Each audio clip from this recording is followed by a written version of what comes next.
How does someone with CPTSD that I have learn to manifest, learn to hope, learn to get out of that fight or flight mentality and find that peace and stability and trust?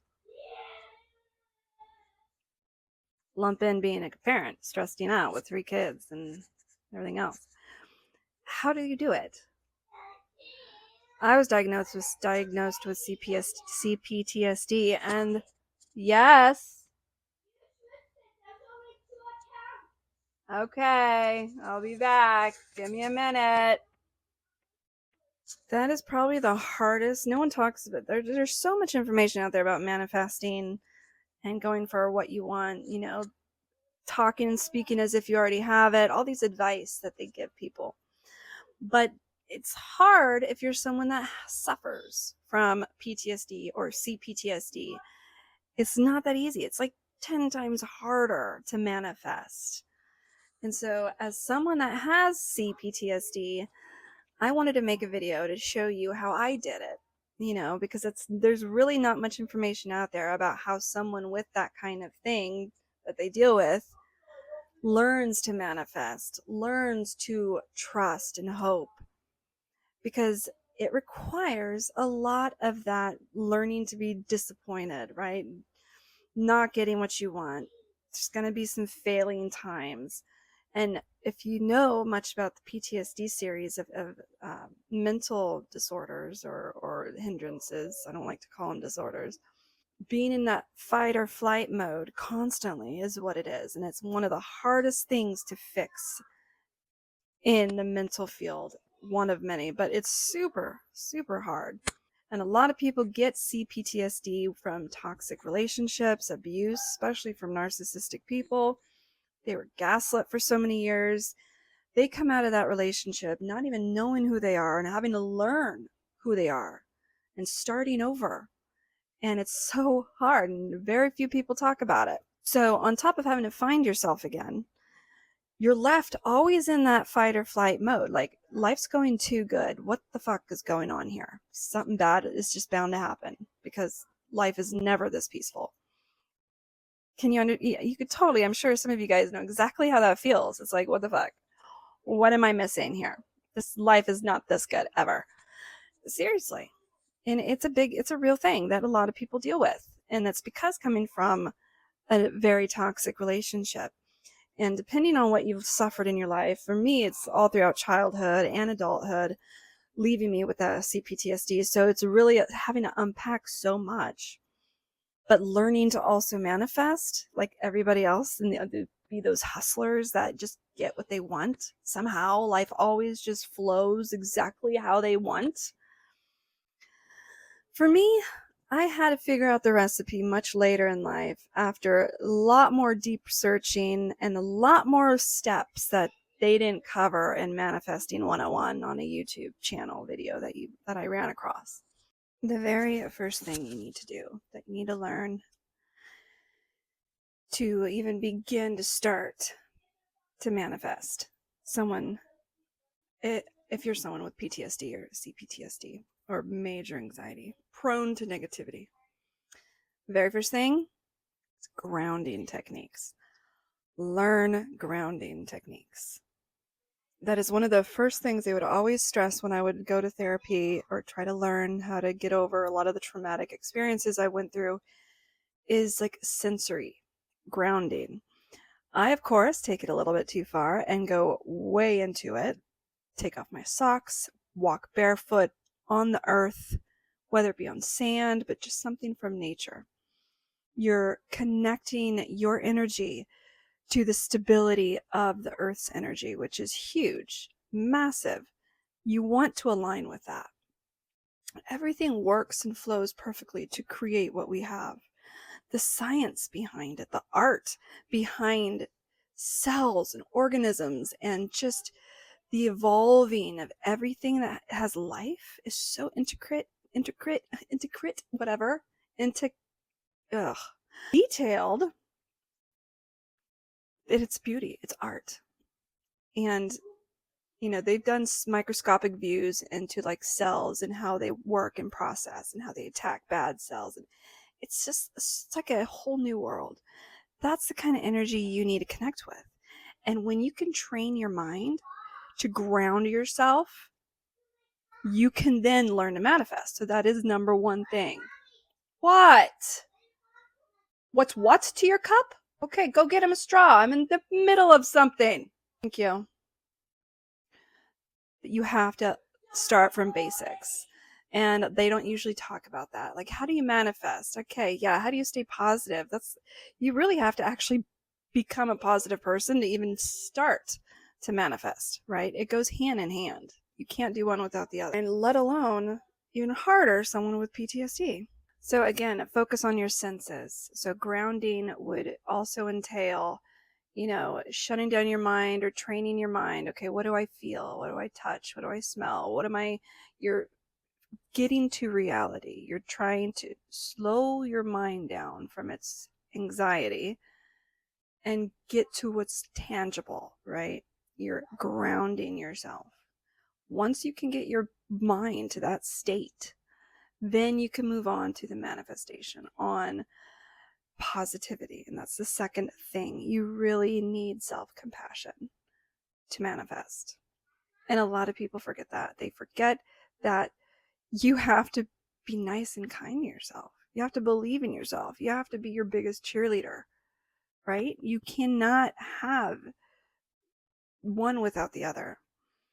So once you got yourself grounded, then you start complimenting yourself. And I mean out loud, and I mean in serious ways. Like, you are beautiful, you are smart, you have gone so far, you've gone through so much, you can do this, you have conquered so many things, you're still alive, whatever it is, fill in the blank of what you've gone through and the amazing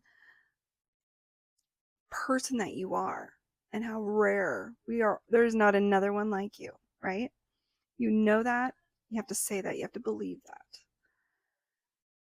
Because if you don't like yourself, if you don't love yourself, if you treat yourself like shit, if you don't take care of yourself, why would you want the best for yourself? You clearly don't.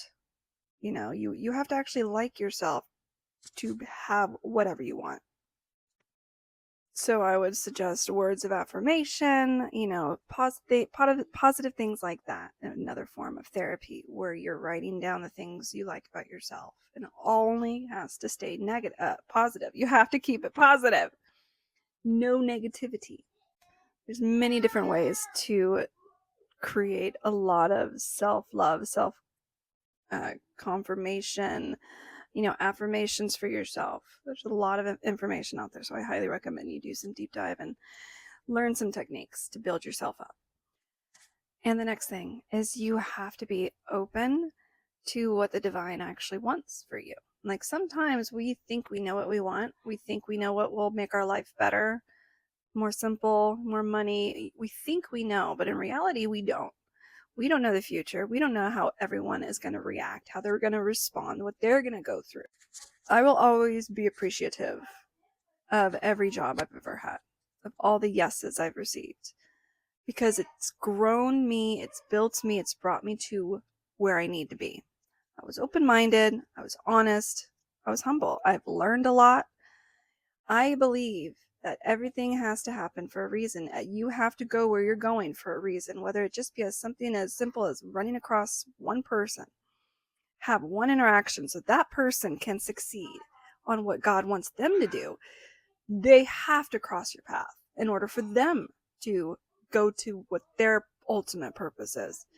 But you don't know that. You wouldn't care, right? That's their life. You might not ever see them again. You might think it was a passing conversation that meant nothing to you. But that could have made them make it or break it for someone else in their future, in their life. Everything happens for a reason. You make connections for a reason. So being open and humble enough and just being willing to alter your life while you give your trust to the divine. You got to be trusting. That is when the greatest things happened in my life, is when I stopped, let go, and I let God control my life. That's when blessings started pouring in. I had 100% grounded, confident trust. Those are my 3 key ingredients. You have to have that all together in order to manifest, in order to have an amazing life. When you're someone that suffers with so many different illnesses or mental things like PTSD or CPTSD, those are the ingredients.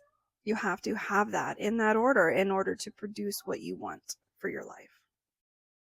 Grounded, positive trust. Got to be grounded. Got to be confident. Got to be grounded, set firm in your footing. And you got to trust and believe that the divine knows what's best for you. And he will take you where you need to be. You're not always going to like it, right? Like I said, you have to accept the fact that there are certain things that have to happen in order to have something greater come. And a lot of people just cannot grasp that one simple thing. That sometimes got to go through shit to understand the shit, to come out of the shit, and no longer deal with shit. In that order.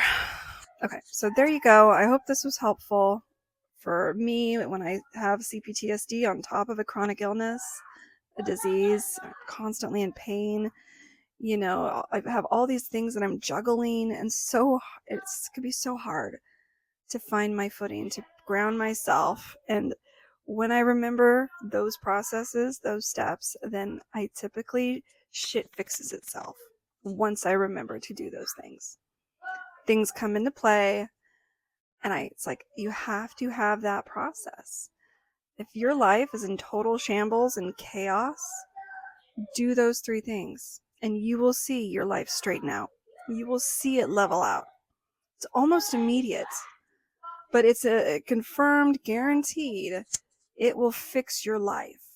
Give it time.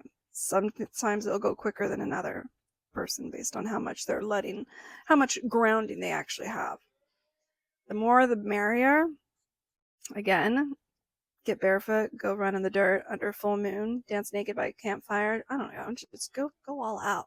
You go all out. Get grounded. You need it. You'll feel better.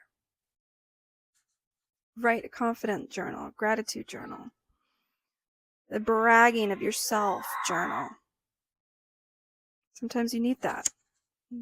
Life's crazy. Kids yelling, it gives you a headache and a migraine. Sometimes you just need to step back and write positive things. Okay, well, I clearly gotta go.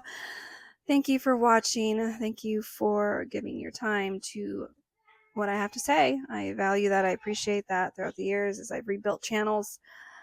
Something I don't ever take for granted. I might not ever get to the size that I was, so it's not a race to me, but I hope people continue to find me, and if anything, I want them to actually learn something, help other people that I wish I had. I wish I was running across, or a video that I saw when I was going through certain periods of my life. And that's why I do this, because I've learned so much. I've become so wise. I've become so knowledgeable. I used to be like all of you. And so all of you, I have tendencies, guaranteed. We have so many similarities. And slowly I figured shit out, and I was blessed accordingly. So I would like to share that, because I think that's a way of giving back, right? When God took care of me so well by teaching me certain things, and I had the ability to do and listen and get all that I have, I want to share those secrets, because that makes the world better for my children and makes life better for everybody. It's like we all have to share the house, the responsibility. We might as well try to make the community, the atmosphere as best as we can, for our own sakes, for our children's sake. I don't understand people that don't see it that way, that they're so close-minded and into themselves that they don't realize that it actually does affect their life when they don't give back to the collective. All circling, going round. Anyway. All right. Until next time, please like, subscribe, share. I hope you learned something. Please share your comments. I would love to hear what you think. Quit fighting.